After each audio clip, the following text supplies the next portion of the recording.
Hello there my friends. So today I wanted to make a little video about what new mums shouldn't buy. So, well, it's kind of about that, but basically I saw on Instagram a little while ago on one of those like mum accounts where it was like, what should new mums not buy? And then it was like sharing people's responses, and I was like, oh my gosh, no, but I needed that and I used that. And then, but some of them I was like, oh yeah, no, I totally agree with that. So I'm going to share what some of the responses were, and I'm going to say like some of the things that people said you don't need, I actually think that I did need. But the disclaimer is that I think a lot of stuff you can just wait and see when your baby gets here. And especially like in the world that we live in now, you can get things like next day delivery, or like shops open really long hours. If you really need something, you can just get it quite quickly. So I do definitely agree with not spending loads of money and not buying into this whole vibe that is around like motherhood and new parenthood, where you have to have all of this like high-tech amazing stuff, because some of it actually is just a waste of money. But here is my opinion on some of the things that people suggested. So the first one that someone said was, new mums should not buy cute outfits. Someone said she wore nothing but sleep suits for the first 6 months. So I actually loved the cute outfits. So Ezra had quite a lot of cute outfits, but the difference was that we didn't actually buy them. So like we bought, well, I don't know, like very few clothes at all, but he got a lot of gifts. So I think where it was our first child and we had a baby shower and our friends and family were all really excited, everybody kind of blessed us with like lovely clothes for him. So we didn't really need to worry about like going and getting him something really cool, because he already had it. And people did a great job at like kind of splitting it across the year. So we didn't have loads and loads of newborn clothes, but we actually had like some newborn, some 0 to 3 months, some 3 to 6 months, some, and like even now he's like 10 months old and we're still like, oh yay, this outfit was in the bottom drawer because it didn't fit him for ages, but now it fits. So that's fun. So I would say yes, you don't need to buy the new outfits, but people will probably buy your child cute outfits.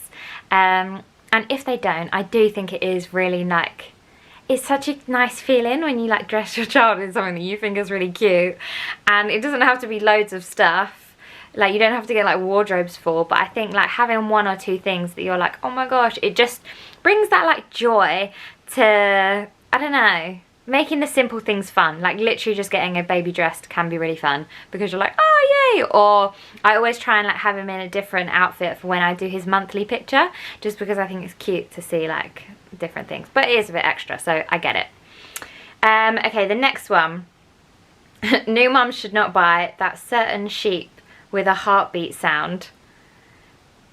I think I know what one they, is it like Ewan the sheep? I think I know what they mean, but we do have one of those. So my sister lent me one that was like an owl, and that Ezra really liked it. It was just like a white noise thing, and people say like, oh, you can just play white noise on your phone, but when your baby's sleeping, you're not going to leave your phone next to them all the time. Like you're not always going to be right there with them.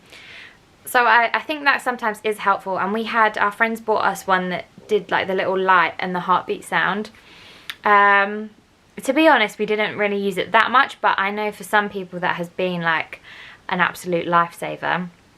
But again, you probably don't need it immediately, but then the heartbeat sound is quite nice for them when they're like newborn, because there's something about how when they're actually in your tummy when you're pregnant, it's actually really loud for them. Like there's constantly noise, which is just like your heartbeat and the noise around you and stuff.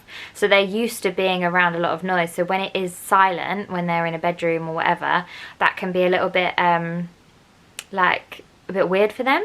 So actually we've always just been quite loud. So every time Ezra's napped, we've been fairly like noisy. We've never been like, shh, be quiet, he's asleep. We just try and like always be playing music and stuff like that. So yeah, I just play like random, I don't know, random playlists on Spotify that's like baby sleep playlist or whatever. Okay, this one, a nappy bin. So one of my friends actually did say to me that you don't need a nappy bin, and so we didn't get a nappy bin at the beginning. But then we actually noticed that like the room kept smelling of poo, so we were like, no, do you know what, maybe we should try a nappy bin. So we got a nappy bin and it actually was really good, and we still use it, and it definitely does help to like avoid that poo smell. Or you just take the nappies out straight away to the bin outside. But like at the beginning you're changing nappies like, I don't know, 8 times a day, sometimes like in the night, and it's like you're not going to go out to the bin outside in the middle of the night. So I do think a nappy bin is good, but I get that it's not essential. But you could maybe wait and see, because I feel like their poos don't smell that bad at first. I think we only started to notice when he got a little bit bigger and they start to smell more. Really gross. Okay, so this one got me when I read it. I was like, no, of course you need that. But you don't need it, but whatever. So it says, new mums should not buy a sleepy head.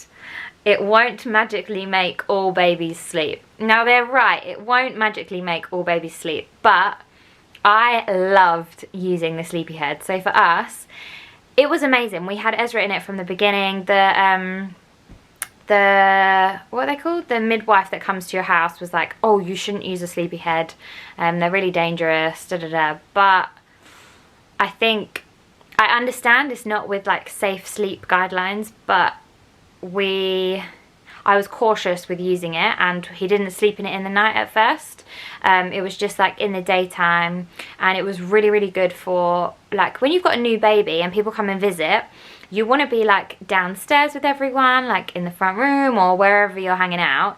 And sometimes if your baby's sleeping, you don't necessarily like want to be like holding them all the time, or someone else to be holding. You want them to be able to kind of be in their own like space a little bit, because there's not going to be people around holding them forever, and you don't want them to get into that thing where they just have to be held to be asleep. So we sometimes like to kind of like put him in his sleepy head downstairs, like next to us, like on the sofa or something, and people would come round and they would see him, and then he would wake up and we'd get him out, and like it was just really helpful to like move him around the house rather than having like his cot that we're moving around, or like a Moses basket that we're moving around. It was just really, really easy. And also I found when he was really little, it was perfect for when I was having a shower. So if I was having a shower and he was awake, I would basically put him in the sleepy head on the floor in the bathroom.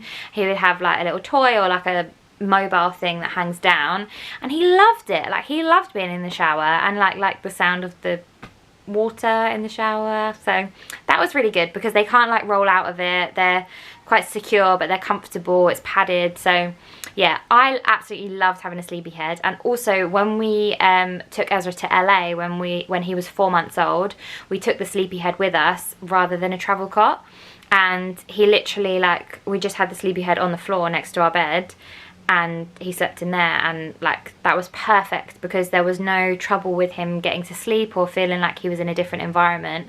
And we did that a number of times, like when we'd stayed in other places or had to stay in a hotel somewhere or whatever it was, we'd take the sleepy head. But unfortunately he did grow out of it around probably just after LA, so around 4 and a bit months he did grow out of it. But he is quite a tall baby, so he probably grew out of it quicker than some. And we also felt that we didn't want him to become super dependent on it, because you know you can like size up and get the bigger sleepy head for like bigger children. You can go to like a toddler size, and I was like, but you can't like sleep in a sleepy head for your whole life, although that would be lovely. So we thought, yeah, let's just end it there, that's fine. And then now we've got it for life. It's like a great investment, especially if it's your first baby. And I've lent it to my sister who's having another baby, so that's great. And then yeah, I think it's just a really good quality product, and you'll have a lot of longevity out of it. So for us, first baby, I think it was a great thing to have. And we got some cute covers for it as well, which was nice, so that you could change them when they like throw up in it. Okay, what was next? Toys are unnecessary at first. Yeah, like you don't need to buy toys, but people will buy your baby toys. Or like, I don't know. I think it would feel weird to have a baby and not have any toys, but you probably would have toys anyway. Like, that's the most obvious thing that people will buy, like a little teddy. So, yeah. New mums should not buy swaddles. This is controversial, but my child hated swaddling. Okay, so, I don't know. I think swaddling worked really well, because they have that, like babies have the reflex thing. So for us, swaddling was great, but we didn't have one at the beginning. Oh no, we did. No, we had a swaddle at the beginning that we had got before Ezra was born that had like poppers on the arms, so you could either choose to have them like with their arms in and the sides popped together, or you could have it open and their arms could go out, so you use it as like a sleeping bag. And at the beginning, I think I was just really like, oh, I don't know how to do swaddling. Like, is it uncomfortable that he's got his arms squished or whatever? So we didn't swaddle him at the start, and he just had his arms out. But he did wake himself up quite a lot, because they do that like thing when they're getting off to sleep. But then I saw my friend, and I was saying like, oh yeah, he wakes up loads in the night, which is obviously like normal for a newborn. She was like, have you tried swaddling? And then I was like, oh yeah, no, I actually haven't tried it. And then we tried it with their swaddle, and it actually worked really well. And I found that I think like he quite liked it. Like, it was quite, I don't know, cozy and comforting. But we didn't do it for that long, to be honest, because I think there's a thing where as soon as they can roll slightly, you shouldn't really swaddle them anymore, I think, because obviously it can be a bit dangerous if their arms are stuck and they've like rolled over. But whilst they're newborn and like all cozy, I don't know. But I guess do your own research and just do whatever you have peace about, because I think with sleep things like sleep aids and like swaddles and sleepy heads and all that, it is very much a like, there's a lot of different views and research and stuff done into these things. And there's so much different information out there. I do always think like the best thing to do is just, as a mum, use your instinct and do what you have peace about, and obviously do your research, look into all the options and just decide for yourself, actually, what do I feel most comfortable with, and go with that, because I think, yeah, you won't go far wrong if you do that. Oh, okay, this one. Someone said, don't buy too much nipple cream. Breast milk works as good. So, obviously, I was first time mum. I was breastfeeding, and it's like, for me, I found it very, very painful for the first, like, 10 days. And then after that, it was literally, I couldn't even feel it. It was completely fine. But at the beginning, it was quite sore, and I used Laniso nipple cream. Yeah. And it is quite expensive. It's like a tube that's like this big. It's purple. You can get it in Sainsbury's. I think it's around £7, and so you think, oh my gosh, that's so small, and it's £7, but I've still got like half a tube left. Like, there's so much left. I only ever bought one, and it was genuinely like a miracle cream for me. So like, you would put it on, and the next day or like overnight, you would just feel so much better. Like, things would feel like they've healed a lot quicker. So I thought it was great. But I don't know. I don't think breast milk worked as great for me. But I don't know. Everyone's different. Maybe they got magic breast milk. New mums should not buy mittens. They're usually built into baby grows. No, they're actually not. It's so hard to find baby grows with mittens on them. And they're a lot more expensive. So like, there was, in Next, they barely do any that have actual mittens on, and loads of our stuff like people had bought for us just as gifts or whatever, and obviously people aren't thinking, oh, let me find a baby grow with mittens on. So yeah, we found that actually we had to like proper look for the ones. So like in M&S they had a couple of styles that had mittens, and some in like mamas and papas, but it was actually a lot harder to find, and they're quite expensive, whereas you can buy the mittens. Like, we bought a multi-pack in M&S, like a pack of 5 mittens, and then obviously you can keep on using them with every different baby grow. So I found that to work really well. But also Ezra had eczema, and he still got a little bit, but it's nowhere near as bad. But he got into this habit of like, he would scratch his neck when he was falling asleep, and I don't know if it was like a comfort thing or if it was really itchy, but we definitely had to put mittens on him, because we would literally wake up and he had like scratches and like cuts all on his neck. So he definitely needed mittens.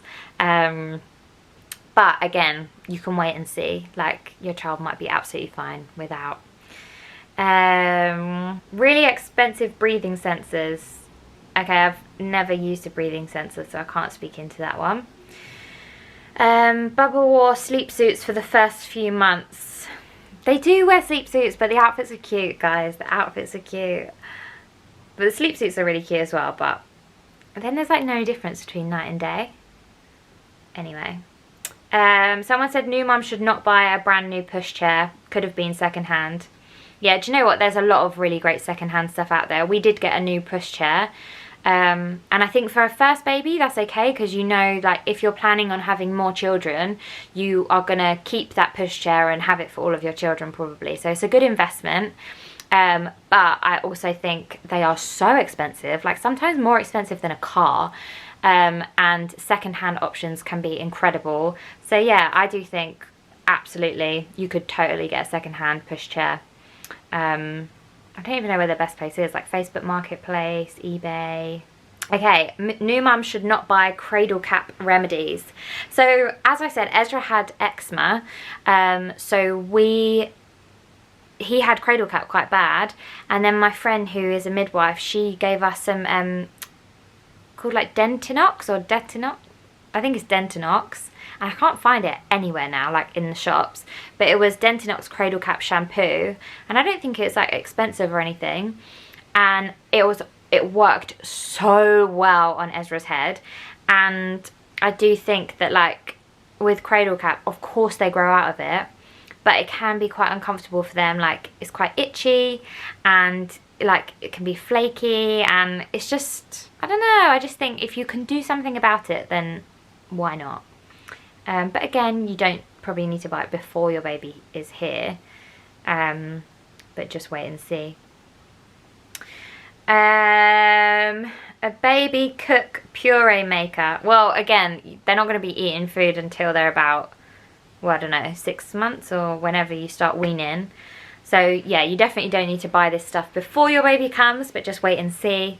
But yeah, so that is basically all of the things that I saw on this Instagram feed. So that is my feedback on things that new mums should and shouldn't buy. Kind of just my opinion on things. But like I said, do your research, do whatever you have peace about. There is so much advice out there. There are so many people saying different things, so many forums. Don't get lost on the internet. I totally get that I'm being a bit of a hypocrite because I've just shared my opinion on everything. But hopefully it's helpful. But yeah, hope you have fun with your babies. Okay, bye!